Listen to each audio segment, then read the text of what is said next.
Beberapa bulan terakhir, Presiden Joko Widodo berulang kali dalam pidatonya memperingatkan perekonomian akan semakin sulit karena resesi global. Situasi saat ini betul-betul situasi yang tidak mudah. Situasi yang sangat sulit. Sekarang ini semuanya pada posisi yang sangat sulit. Pelemahan ekonomi yang berujung pada pemutusan hubungan kerja patut diwaspadai, tak terkecuali oleh generasi dewasa muda yang berusia di awal dan pertengahan 20 tahunan atau dikenal dengan generasi Z. Mayoritas akan segera lulus kuliah atau baru saja memasuki dunia kerja. Kebanyakan dari mereka masih berada dalam idealisme dunia remaja, namun sudah harus menghadapi realitas ekonomi yang keras. Bagaimana generasi dewasa muda ini menilai resesi?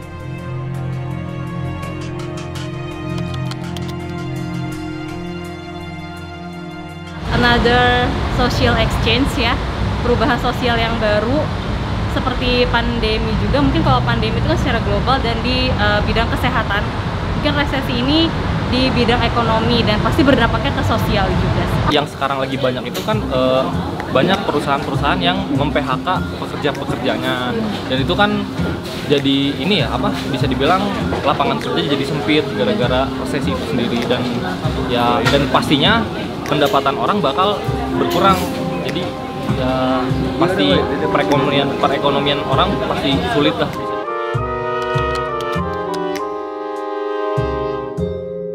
Mungkin nantinya banyak pengurangan karyawan, PHK besar-besaran, mungkin banyak karena industri pasti lagi turun kan.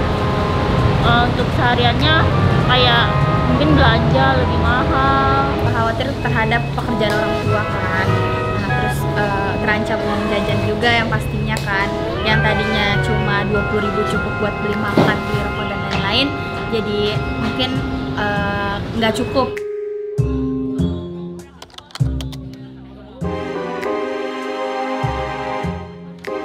Karena generasi Z ya kan, tabungan belum ada, jadi sangat mengkhawatirkan bang. Terus tahun ini mau nabung apa gimana? Kayaknya belum deh. Oh, kenapa? Belum. Karena generasi sekarang tuh kalau nabung itu nggak terlalu, menurut saya nggak terlalu penting ya, malah kebanyakan buat gaya hidup gitu loh. Kondisi pekerjaan juga sekarang banyak gonjang-ganjing, jadi mau nggak mau kita harus pintar putar otak untuk passive income. Direktur Selios Bima Yudhistira mengatakan dampak resesi 2023 pada generasi Z akan sangat terasa di persaingan kerja yang semakin ketat. Mimpi generasi dewasa muda untuk bisa bekerja di perusahaan bergengsi dengan gaji tinggi harus bertabrakan dengan realitas banyaknya PHK yang tengah terjadi. Banyak anak muda yang mengidamkan untuk bekerja di perusahaan digital misalnya, karena pada saat pandemi lowongan kerja di perusahaan digitalnya besar, tapi sekarang bahkan perusahaan digital pun juga melakukan efisiensi ataupun pengurangan karyawan, atau setidaknya penghentian rekrutmen sementara dari karyawan baru. Itu yang sangat terasa buat anak muda, lapangan kerjanya makin menyempit. Setidaknya ada 28 perusahaan startup Indonesia yang melakukan PHK, termasuk Shopee, Grab, dan Goto. Menurut data Kementerian Ketenagakerjaan, selama periode Januari hingga September 2022, ada sekitar 10.000 orang terkena PHK di Indonesia. Angka tersebut diperkirakan meningkat puluhan kali lipat. Menteri Koordinator Pembangunan Manusia dan Kebudayaan Muhadjir Effendi mengatakan, korban PHK industri padat karya sudah mendekati 500.000 dan akan mencapai 1,5 juta jika tidak segera dikendalikan. Seperti efek domino, hal tersebut akan menimbulkan dampak yang lebih luas. Salah satunya angka pengangguran yang semakin meningkat. Karena bayangkan ya, setiap tahunnya Indonesia itu menciptakan 3,5 juta angkatan kerja baru. Ini artinya angkatan kerja baru ini baru lulus dari SMK, fresh graduate dari S1, D3, dan seterusnya yang baru masuk ke dunia kerja. Sementara serapan tenaga kerjanya tidak sebesar itu. Nah, itulah yang menyebabkan adanya pengangguran terbuka.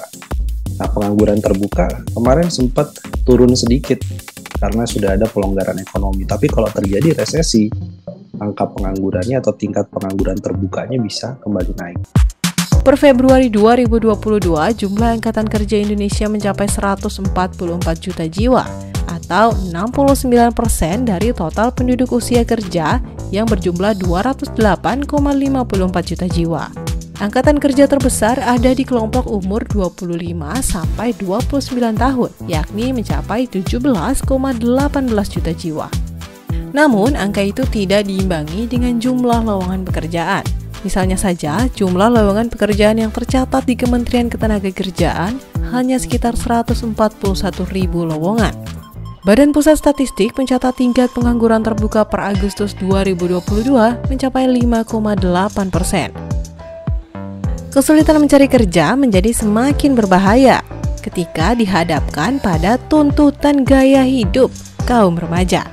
Kemudian juga anak muda sekarang ketika melihat sosial media, tawaran-tawaran produk cukup masif ya, promo dan diskon, tapi gaya hidup tadi tidak bisa diimbangi akhirnya dari sisi pendapatan. Nah, ini akan membuat banyak anak-anak muda kesulitan mencari pekerjaan, tapi gaya hidupnya makin tinggi dan bisa terjebak pada pinjaman-pinjaman online dengan bunga yang tinggi. Dan itu akan menjadi siklus dari jebakan pinjaman atau jebakan utang. Dan bisa jadi generasi sekarang menghadapi situasi seperti sekarang, kalau tidak punya pengelolaan keuangan ataupun sumber pendapatan yang stabil, itu akan menjadi generasi utang.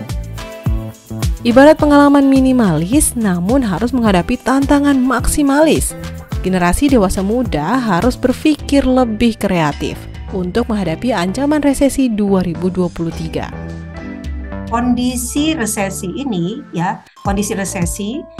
yang dibarengi dengan kenaikan suku bunga acuan ya, itu tidak selalu mengakibatkan dampak negatif. Ini adalah perencana keuangan Mike Rini. Ia melihat ada pihak yang diuntungkan saat terjadi resesi. Celah itulah yang harus dimanfaatkan untuk menyelamatkan kantong agar tidak semakin bolong saat resesi terjadi. Juga pihak yang diuntungkan ya. Siapa pihak yang diuntungkan? Yaitu orang yang dia bisa berinvestasi ke dalam produk investasi yang sifatnya pendapatan tetap yang berbasis bunga. Kalau berbasis bunga ya, maka yang untung adalah orang yang mereka menanamkan investasinya itu ke dalam investasi yang sifatnya itu berbasis bunga, pendapatan tetap. Contohnya yang naik, tingkat suku bunga tabungan jadinya naik, deposito juga naik ya. Kemudian juga surat berharga negara itu juga naik ya. Kemudian juga obligasi retail itu naik tingkat suku bunganya. Gitu ya, yieldnya itu naik. Artinya apa? Kalau kita taruh uang kita di situ, berarti kita punya pendapatan pasif juga lebih besar. Selain itu, investasi emas diprediksi akan menguntungkan saat resesi karena nilainya yang semakin tinggi. Ketika dihadapkan pada darurat ekonomi, maka literasi keuangan menjadi sangat penting. Mike menegaskan yang harus diingat adalah menabung bukan untuk menjadi kaya raya, tapi untuk mencapai kestabilan finansial. Kita pasti spending, tapi dalam konteks ketika terjadi resesi ekonomi, kamu memang harus memotong sejumlah tertentu spendingnya kamu. Contoh spending entertainment. Nah, itu tips nomor 1. Sudah siapkan catatan? Yuk, lanjut lagi saran rencana keuangan hadapi resesi dari Mike. Sesuatu yang sifatnya darurat gitu, ya, sifatnya darurat, taruh dulu di situ, alokasikan dulu di situ, ya, potong yang lain-lain gitu. Menciptakan sumber-sumber penghasilan alternatif. Investasi itu tidak mutlak miliknya orang menengah ke atas, menengah ke bawah itu sekarang sudah inklusif sekarang. Ya, buktinya tadi soal emas saja. Emas yang tadinya sangat mahal sekali, kalau nabung nggak bicara sulit sekarang. Nabung itu 10.000 dengan online juga udah bisa. Anda sudah punya berbagai asuransi, setidaknya Anda punya BPJS lah. Yang lain boleh puasa ngopinya, tapi bayar premi BPJS itu harus setiap bulan. Pandemi yang berlanjut dengan krisis ekonomi ini mau tidak mau harus dihadapi oleh generasi dewasa muda saat ini. Meski demikian, resesi bukan sesuatu yang harus dikhawatirkan secara berlebihan. Pertumbuhan ekonomi Indonesia masih menunjukkan angka positif, yakni di atas level 4,5%. Indikasi tersebut membuat Bima Yudhistira menilai Indonesia belum akan masuk ke jurang resesi. Apalagi ekonomi Indonesia didorong oleh pasar domestik yang besar. Walau demikian, kita tetap harus mewaspadai dinamika ekonomi yang cepat berubah akibat dampak resesi global.